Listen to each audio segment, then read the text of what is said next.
ഓരോരുത്തർക്ക് ഫേമസ് ആകണമെങ്കിൽ എത്ര മാർഗങ്ങളുണ്ട്, എന്തെല്ലാം മാർഗങ്ങളുണ്ട്. എന്നിട്ട് ഒരുത്തിപ്പോൾ മദ്രസമക്ക് ചാടിക്കുക. മദ്രസയിൽ 6ാം ക്ലാസ് വരെ ഓള് പഠിച്ചിട്ടുള്ള ഒരു രംഗം പറയുന്നുണ്ട്. അതൊന്ന് കേട്ടു നോക്കുക, എന്നിട്ട് നമുക്കൊന്ന് പറയാം. പക്ഷേ സത്യം പറയല്ലോ, ഞാൻ മദ്രസയിൽ 6ാം ക്ലാസ് വരെ പോയ ഒരാളാണ്.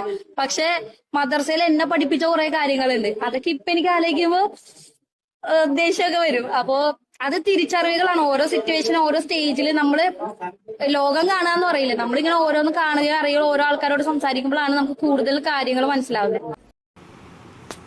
മദ്രസയിൽ ഓള് 6ാം ക്ലാസ് വരെ പഠിച്ചു. ആ 6ാം ക്ലാസ് വരെ പഠിച്ച ആ രംഗം ഇങ്ങനെ ചിന്തിക്കുമ്പോൾ ഓക്കിപ്പോൾ ഒരു പുച്ഛായിട്ട്, ഒരുയാതി മനസ്സിനൊരു ഗതികേടായിട്ട് തോന്നുകയാണ്. ഒരുയാതി വിഷമം തോന്നുകയാണ് ഓക്ക്.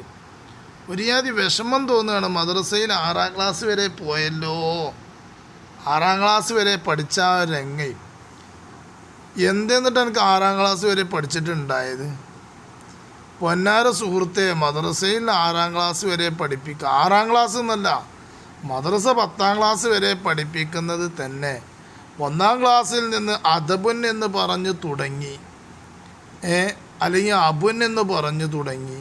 അദബുൻ തന്നെ ആയിക്കോട്ടെ, അദബുൻ എന്ന് പറഞ്ഞ മര്യാദ 1ാം ക്ലാസ്സിൽ പഠിപ്പിക്കൽ തുടങ്ങിയിട്ട് ആ അച്ചടക്കത്തോടു കൂടെയാണ് മദ്രസയിൽ 10ാം ക്ലാസ് വരെ നിലനിൽക്കുന്നത്.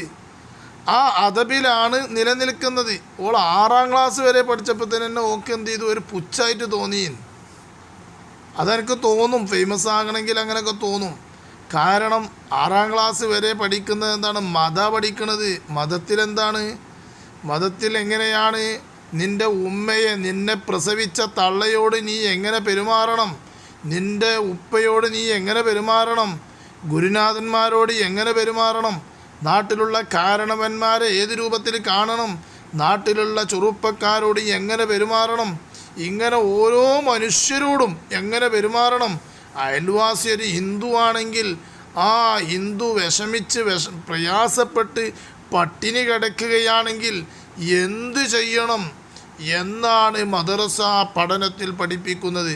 അക്കിരിം ജാറക വലൗ കാന കാഫിറ, നിൻ്റെ അയൽവാസി ഒരു കാഫിറാണെങ്കിൽ വയറ് നിറച്ച് തിന്നുന്നത് പോലും പരിശുദ്ധ ഇസ്ലാം ദീൻ വിലക്കിയിട്ടുണ്ട്.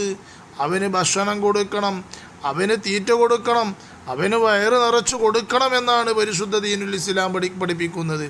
അത് ജാതി മതം നോക്കിയിട്ടല്ല, ജാതി മതം നോക്കിയിട്ടല്ല.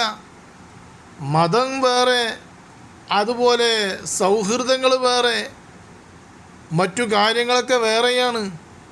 ജനത മനസ്സിലാക്കിയത്. എന്നിട്ട് ഓൾ ഈ രൂപത്തിലൊന്ന് പറഞ്ഞ് പബ്ലിക്കാകാൻ വേണ്ടിക്കൊണ്ട്, വലിയ പരസ്യപ്പെടുത്താൻ വേണ്ടിക്കൊണ്ട് ഇറങ്ങിക്കുക മദ്രസയിൽ. ഇത് കേൾക്കുമ്പോൾ ചില ആൾക്കാർ വിചാരിച്ചും മദ്രസയിൽ 6ാം ക്ലാസ് വരെ പോയിട്ട് ഇവൾക്ക് ഇനി വേറെന്തെങ്കിലും ഉണ്ടായിക്കണോ, ഞാൻ അതാ ഓള് പറയണേ വിചാരിച്ചു. അതൊന്നുമല്ല, ഓക്കതൊരു പുച്ഛായിട്ട് തോന്നുകയാണ്.